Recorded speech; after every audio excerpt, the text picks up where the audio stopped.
पिछली बार हम लोगों ने लैप्लास इक्वेशन के सॉल्यूशंस के कुछ प्रॉपर्टीज़ पढ़ी थी। अगर एक ऐसा रीजन है जिसमें चार्ज नहीं है तो उस रीजन में लैप्लास इक्वेशन वैलिड होता है पोटेंशियल के लिए, डेल स्क्वायर v बराबर 0। तो अपने पास कोई रीजन है, रीजन आपको फिर से याद दिला दूं, एक ऐसा वॉल्यूम हो सकता है जो कि एक सरफेस से बाउंडेड हो, एक ऐसा वॉल्यूम हो सकता है जो कि कई सरफेसेस से बाउंडेड हो। तो तरह तरह के आपके रीजियंस हो सकते हैं, लेकिन उन रीजियंस का एक विस्तार है और फिर एक कोई सरफेस है या एक से ज़्यादा सरफेसेस हैं जहां वो रीजन ख़त्म होता है। तो उसमें हमारा जो इक्वेशन है वो डेल स्क्वायर v बराबर 0 लागू होता है। तो ऐसे रीजन्स के लिए हम लोगों ने बात किया था और एक बहुत अच्छा परिणाम निकला था इस इक्वेशन के सॉल्यूशंस के विषय में कि अगर आप एक स्फेरिकल सरफेस बनाएं, उस चार्ज फ्री रीजन में या जिस रीजन में लैप्लास इक्वेशन वैलिड है, और अलग से एक चार्ज बाहर में लें और उसके कारण से सब जगह सरफेस पे पोटेंशियल निकालें, सब जगह उसके सरफेस पर पोटेंशियल निकालें और वी डी ए ये तय करें और फिर जितना टोटल एरिया है उससे इसको भाग लगा दें, जिसको आप वी एवरेज कह सकते हैं। तो ये वी एवरेज सेंटर पे, इसके कारण से इसके सेंटर पर जो पोटेंशियल है वी एट सेंटर, उसके बराबर होता है। ये रिजल्ट हम लोगों ने निकाला था और एक चार्ज के लिए हमने निकाला था, लेकिन अगर और भी चार्जेस हों, इसके अंदर नहीं चाहिए, जिस रीजन में हम इसको अप्लाई कर रहे हैं उसके अंदर में नहीं चाहिए, बाहर में चार्जेस होना चाहिए ताकि लैप्लास इक्वेशन को सेटिस्फाई करना चाहिए v को उस रीजन में। तो एक से अधिक भी अगर चार्जेस हैं तो भी चूँकि जो पोटेंशियल है वो हर चार्ज के अलग अलग पोटेंशियल्स के जोड़ के बराबर है, तो ये रिज़ल्ट उसके बाद भी लागू रहेगा। और इसमें से एक दूसरी चीज़ ये निकल करके आई थी कि इसमें इस v का कोई मैक्सिमम या मिनिमम नहीं हो सकता। v कैनॉट बी मैक्सिमम और minimum at any point in the region except the boundary।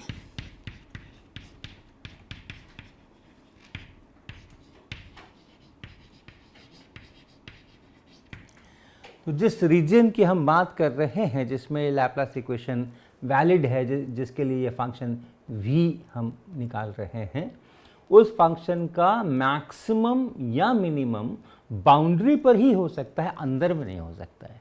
क्योंकि अगर अंदर में यहाँ कहीं पर मैक्सिमम है मान लो और उसके अराउंड हमने एक स्फीयर बना दिया, तो स्फीयर के सरफेस के सभी पॉइंट्स पे पोटेंशियल को इससे कम होना पड़ेगा क्योंकि ये मैक्सिमम है, सबसे मैक्सिमम है। और अगर सभी पॉइंट्स पर पोटेंशियल इससे कम है तो उसका एवरेज लेने से ये तो आ ही नहीं सकता है, इसलिए यहाँ मैक्सिमम नहीं हो सकता, इसी तरह यहाँ पे मिनिमम नहीं हो सकता। तो लैप्लास इक्वेशन का जो सॉल्यूशन है उस फंक्शन का मैक्सिमम मिनिमम सिर्फ रीजन के बाउंड्री पर ही एग्जिस्ट कर सकता है, बीच में नहीं कर सकता है। ये परिणाम इसमें से निकल करके आता है। और उससे एक बहुत इंटरेस्टिंग और बहुत इंपॉर्टेंट थ्योरम निकल करके आता है जिसको हम लोग कहते हैं यूनिकनेस थ्योरम।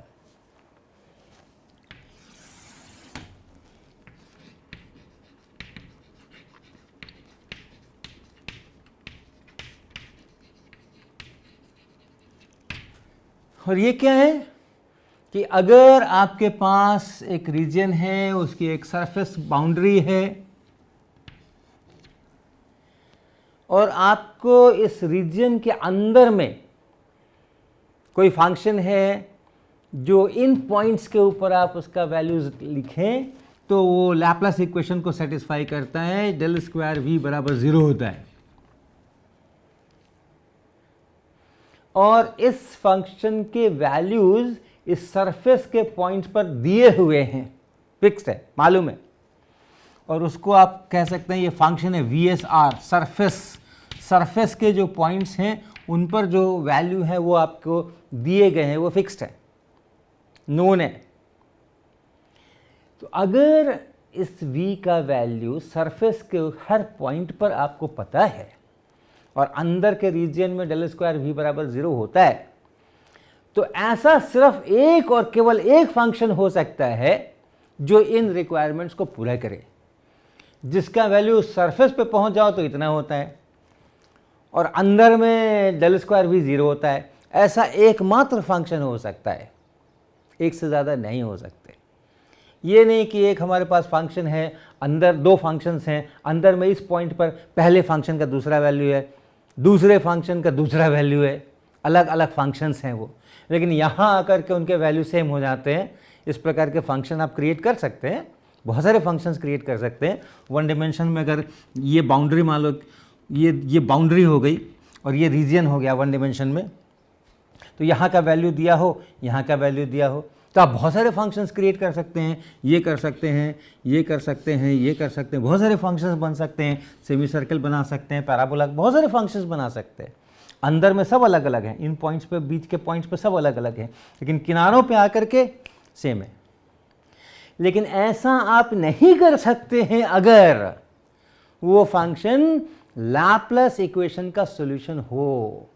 अगर ये भी साथ में एक रिस्ट्रिक्शन है कि ये जो फंक्शंस आप देख रहे हैं ये लैप्लस इक्वेशन के सॉल्यूशन होने चाहिए, del square of that function should be 0, one dimension में सिर्फ d2 dx स्क्वायर बनेगा।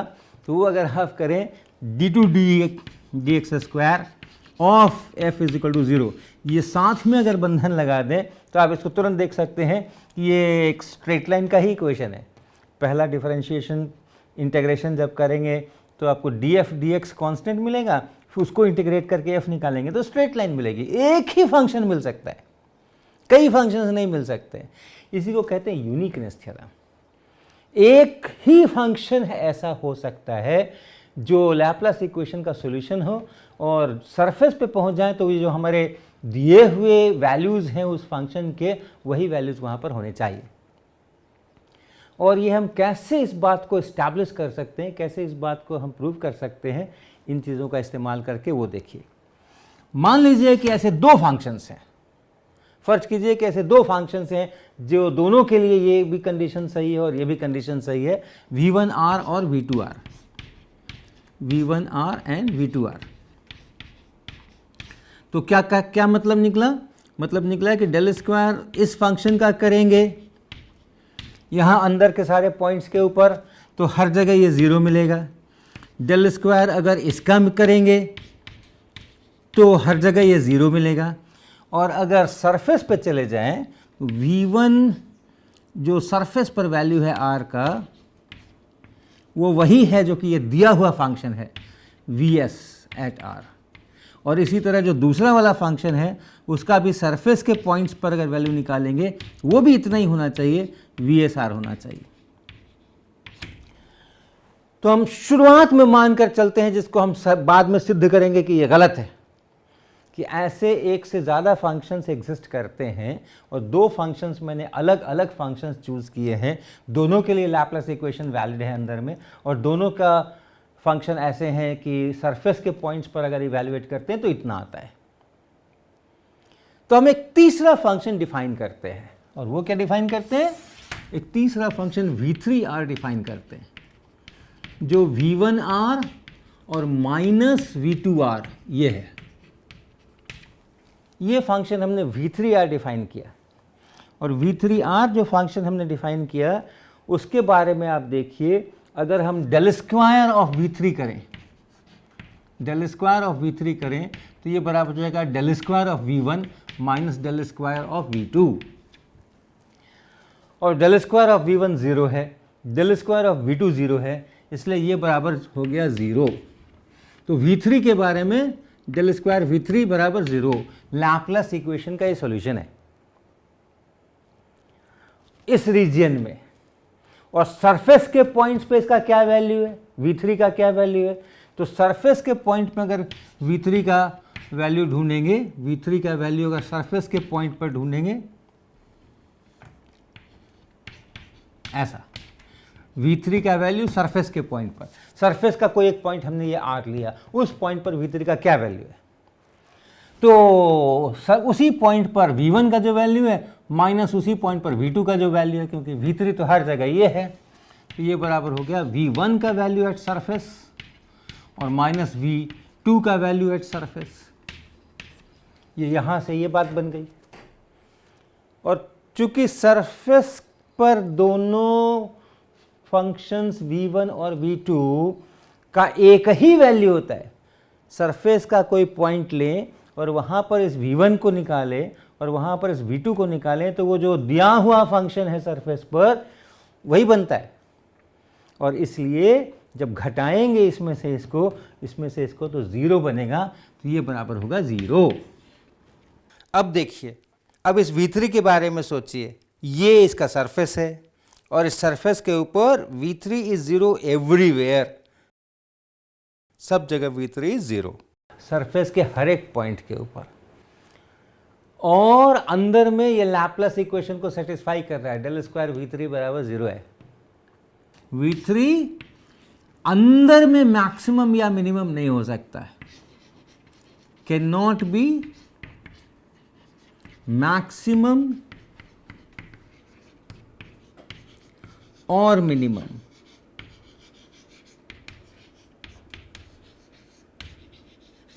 Inside the reason. अंदर में मैक्सिमम या मिनिमम नहीं हो सकता।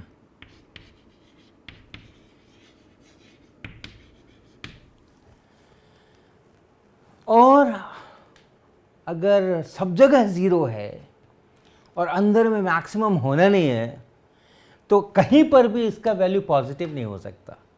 किसी भी पॉइंट पर अगर अंदर में V3 का वैल्यू पॉजिटिव हो जाएगा तो वो मैक्सिमम हो जाएगा, क्योंकि सब जगह 0 0 0 0 है, तो कहीं तो मैक्सिमम है भीतर में। और अगर इसी तरह से नेगेटिव हो जाए V3 का वैल्यू किसी पॉइंट के ऊपर, तो इसका मतलब ज़रूर अंदर में एक एब्सोल्यूट इस नेगेटिव चीज़ है। तो चूंकि अंदर में मैक्सिमम नहीं हो सकता, अंदर में मिनिमम नहीं हो सकता, जो भी मैक्सिमम या मिनिमम होना है वो इस बाउंड्री के ऊपर ही होना है, और बाउंड्री के ऊपर हर जगह 0 0 0 0 0 हर पॉइंट पे है। तो एक ही रास्ता बचता है कि अंदर के हर पॉइंट पे V3 बराबर 0। तो इसके कारण से चूंकि लैपलेस इक्वेशन का सॉल्यूशन है, इसलिए, और यहाँ V3 बराबर 0 सभी जगह है, अंदर में मैक्सिमम या मिनिमम नहीं हो सकते, तो अंदर में हर जगह 0 करना ज़रूरी है। कहीं पर भी उसको ना तो हम पॉजिटिव कर सकते हैं ना उसको हम नेगेटिव कर सकते हैं। तो परिणाम क्या निकला? V3R इज 0 एवरीवेयर, अंदर में सब जगह, सभी जगह V3R को 0 होना है। और V3R के 0 होने का मतलब है, V3R अगर 0 है तो यहाँ से देखें आप, V1R बराबर V2R, और सभी जगह 0 है का मतलब सभी जगह ये कंडीशन, ये बराबर 0, यानी V1R equal to V2R everywhere, हर जगह, भीतर के हर पॉइंट पे। और बाउंड्री पर तो खैर है ही, बाउंड्री पे तो पहले ही से कहा हुआ है कि हम बताएंगे कि कितना पोटेंशियल है, तो बाउंड्री पर तो उनको उतना होना ही होना है। यानी V1R और V2R दो फंक्शंस हुए ही नहीं इस रीजन के भीतर, और इसकी बाउंड्री पर भी सभी जगह पे अगर हर पॉइंट पे V1 का वही वैल्यू है जो V2 का वैल्यू है, तो ये तो दो अलग अलग फंक्शन हुए ही नहीं। तो यानी V1R और V2R एक ही फंक्शन है, दो अलग अलग फंक्शन हो ही नहीं सकते। तो क्या निकला, क्या निकला, हमने लिखा क्या कहीं नहीं।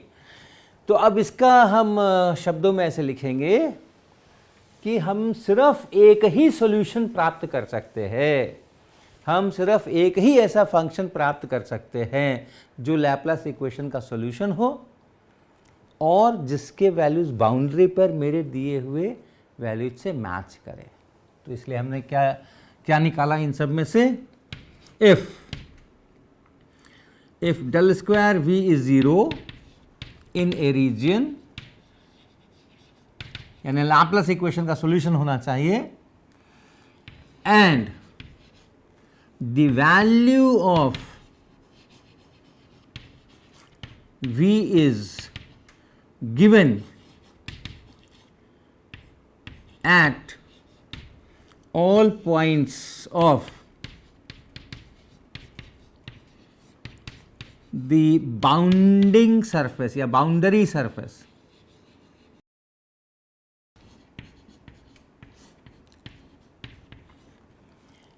then VR is uniquely determined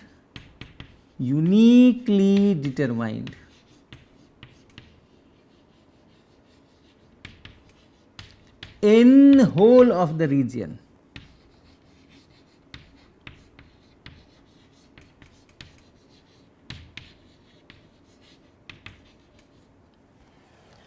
If del square V in a region, if del square V is 0 in a region and the value of V is given at all points of the boundary surface, then VR is uniquely determined. ये important है, uniquely determined यानी सिर्फ एक ही solution हो सकता है, एक से ज़्यादा solutions नहीं हो सकते. is uniquely determined in whole of the region. इसको हम लोग कहते हैं यूनिकनेस थ्योरम. ये एक वर्सन है, इसको और भी कई तरीके से स्टेट करते हैं और एक दूसरा यूनिकनेस थ्योरम भी है जो हम बाद में करेंगे, लेकिन अभी फ़िलहाल हम इसका इस्तेमाल भी करने वाले हैं कई जगह पे, तो इसको ध्यान से समझ लें अच्छी तरीके से. किसी तरीके से भी अगर आपको एक सॉल्यूशन मिल गया है, किसी तरीके से भी अगर आपको एक फंक्शन मिल गया है जो कि लैप्लेस इक्वेशन को सेटिस्फाई कर रहा है और चार्ज फ्री रीजन है, तो वो पोटेंशियल कह ही सकते हैं उसको. तो पोटेंशियल का कोई एक फंक्शन किसी तरह से मिल गया है अगर, और यहाँ के सरफेस के सारे पॉइंट्स पे पोटेंशियल पता है, तो फिर वो ज़रूर वही केवल एकमात्र सॉल्यूशन बनेगा, एकमात्र पोटेंशियल का फंक्शन बनेगा. ये इस यूनिकनेस थ्योरम का मतलब है. अब हम एक इसका एग्जाम्पल लेते हैं इसके एप्लीकेशन का और फिर हम इस आगे बढ़ेंगे. ऐसे आप सबको पता है, अपने स्कूल में आपने पढ़ा है कि अगर कोई कंडक्टर हो और उस कंडक्टर में एक कैविटी हो, तो एक कंडक्टर है और कंडक्टर के अंदर एक कैविटी है, यहाँ सब कंडक्टर है और यहाँ पर ये खाली जगह है, उसके भीतर में एक खाली जगह है. तो आप चार्जेस दे दीजिए इस कंडक्टर को या बाहर में चार्जेस रख दीजिए, कुछ कर दीजिए, अंदर कैविटी में कोई चार्ज नहीं है. तो यहाँ अंदर इस मेटल के इसके अंदर तो सब जगह E बराबर 0 होता ही है, यहाँ भी E बराबर 0 होता है, कैविटी में भी E बराबर 0 होता है. हमने पहले भी इसकी चर्चा की है. यहाँ तो E बराबर 0 होता है, हमें पता है, इसलिए कि बहुत सारे फ्री इलेक्ट्रॉन्स हैं. E बराबर 0 अगर नहीं होगा तो वो फ्री इलेक्ट्रॉन्स पे फोर्स लगेगा, वो चलने लगेंगे, इलेक्ट्रोस्टैटिक्स की सिचुएशन नहीं होगी. अगर इलेक्ट्रोस्टैटिक्स की सिचुएशन है तो यहाँ तो होना ही है, लेकिन यहाँ फ्री इलेक्ट्रॉन्स नहीं है, वो लॉजिक यहाँ काम नहीं करेगा. तो यहाँ पे हम कैसे अपने को जस्टिफाई करेंगे कि यहाँ भी इलेक्ट्रिक फील्ड हर पॉइंट पे 0 होना चाहिए. तो हम इस यूनिकनेस थ्योरम के रास्ते से आ सकते हैं. कैसे? चूंकि ये कंडक्टर है, भी इसके अंदर में, कंडक्टर के अंदर में यानी जो मटेरियल है, जहाँ कैविटी छोड़ करके जहाँ मटेरियल है वहाँ तो इलेक्ट्रिक फील्ड 0 है ही, वो तो पक्की बात है. फ्री इलेक्ट्रॉन्स बहुत सारे पड़े हुए हैं और अगर इन सब जगह पे इलेक्ट्रिक फील्ड 0 है तो इन सब जगह पे पोटेंशियल बराबर है, क्योंकि इलेक्ट्रिक फील्ड जो होता है वो माइनस ग्रेडियंट ऑफ पोटेंशियल, ऐसा. तो अगर इलेक्ट्रिक फील्ड 0 है तो वैसी हालत में V में कोई वेरिएशन नहीं है, पोटेंशियल में कोई वेरिएशन नहीं. पोटेंशियल वैरी करता है तो आप जानते हैं, जिस डायरेक्शन में पोटेंशियल घटता है उस डायरेक्शन में इलेक्ट्रिक फील्ड होता है. तो अगर इलेक्ट्रिक फील्ड ही 0 है तो किसी भी डायरेक्शन में इसका कोई कंपोनेंट नहीं है, तो पोटेंशियल कांस्टेंट है सब जगह पे, सब जगह कांस्टेंट है. तो यहाँ पे यहाँ पे यहाँ पे यहाँ पे याद रखिएगा 3 डायमेंशनल फिगर है, ये सर्किल की पेरिफेरी नहीं है, ये एक वॉल्यूम का सरफेस है ये. तो उस वॉल्यूम के सरफेस के हर पॉइंट के ऊपर जो पोटेंशियल है वो सेम है, क्योंकि वो मेटल की तरफ से आ रहा है. V V V V V V यहाँ तक V V V V V यहाँ तक V V V V V यहाँ तक. तो इसके सरफेस के हर पॉइंट पर कुछ पोटेंशियल फिक्स्ड है, कांस्टेंट, V बराबर कांस्टेंट है. अब इस खाली जगह के बारे में सोचिए। क्योंकि ये खाली जगह है, यहाँ कोई चार्जेस नहीं है, इसलिए यहाँ जो पोटेंशियल होगा वो लैपलेस इक्वेशन को सेटिस्फाई करेगा, क्योंकि डेल स्क्वायर वी बराबर minus rho by epsilon not वगैरह वगैरह। तो जहाँ चार्ज नहीं है तो ये जो पोटेंशियल है वो इसको सेटिस्फाई करेगा, और इस पोटेंशियल का इसकी बाउंड्री पे, इस सरफेस पे, जो इस वॉल्यूम का सरफेस है वहाँ सारी जगह पे पोटेंशियल पता है, और वो पोटेंशियल कितना है, v इक्वल टू कॉन्स्टेंट। तो चूंकि लैपलेस इक्वेशन का सॉल्यूशन है, बाउंड्री के हर पॉइंट के ऊपर पता है, इसलिए इसमें यूनिकली डिटरमाइंड कर सकते हैं, कह सकते हैं हम, जो पोटेंशियल होना है, पोटेंशियल फंक्शन एकमात्र एक ही पोटेंशियल फंक्शन हो सकता है, 2, 4, 10 नहीं हो सकते। और एक तो हम ऐसे ही कह सकते हैं, क्या है, v at any point in the cavity, मान लो हम ये प्रपोज करते हैं, दिस इज इक्वल टू, ये जो v है, ये जो v बराबर कांस्टेंट है, मान लो इसको v नॉट कह देते हैं, तो V R in the cavity is equal to V naught everywhere. ये फंक्शन हम प्रपोज करते हैं, ओबियस है, ज़्यादा मुश्किल नहीं है प्रपोज करना। तो अगर इस फंक्शन को हम चेक करें, v यहाँ पे अंदर में कैविटी के हर जगह पे कांस्टेंट है, सेम है, v नॉट, तो डेल स्क्वायर v क्या होगा? जब v कांस्टेंट है, पोटेंशियल कांस्टेंट है, उसको आप डिफरेंशिएट कर रहे हैं तो वो भी जीरो होना है, तो डेल स्क्वायर v जीरो होना है। तो ये जो फंक्शन हम प्रपोज कर रहे हैं, इसके लिए del square v is zero, because v is equal to v naught everywhere, तो इसलिए इसका डेरिवेटिव ले रहे हैं तो जीरो। और ये जो फंक्शन हम प्रपोज कर रहे हैं, इसका वैल्यू बाउंड्री पर कितना है, v equal to V zero everywhere in the cavity, यहाँ, तो यहाँ पहुँच गया तो कितना हुआ, v नॉट, यहाँ पहुँच गया तो कितना हुआ, v नॉट, यहाँ पहुँच गया तो कितना हुआ, v नॉट, यहाँ पहुँच गया तो कितना हुआ, v नॉट, सभी जगह v नॉट है। तो जो बाउंड्री सरफेस पर भी है वहाँ भी v नॉट है, और है वो तो पहले से दे रखा है, तो जो पहले से दे रखा है उसको मैंने सेटिस्फाई कर लिया सरफेस के ऊपर। भीतर में हमने चेक कर लिया कि लैपलेस इक्वेशन का सॉल्यूशन है, यूनिक है, दूसरा कोई हो ही नहीं सकता, तो जो मिल गया वो मिल गया। तो इसलिए ये जो सॉल्यूशन है, दिस इज द सॉल्यूशन, एक ही सॉल्यूशन है, यही सॉल्यूशन है, यूनिकनेस थ्योरम गारंटी करता है यही सॉल्यूशन है, और कुछ हो ही नहीं सकता। और ये अगर सॉल्यूशन है, अंदर में v is equal to V naught everywhere है, तो उससे क्या पता चला, उससे तुरंत पता चला कि इलेक्ट्रिक फील्ड जीरो है।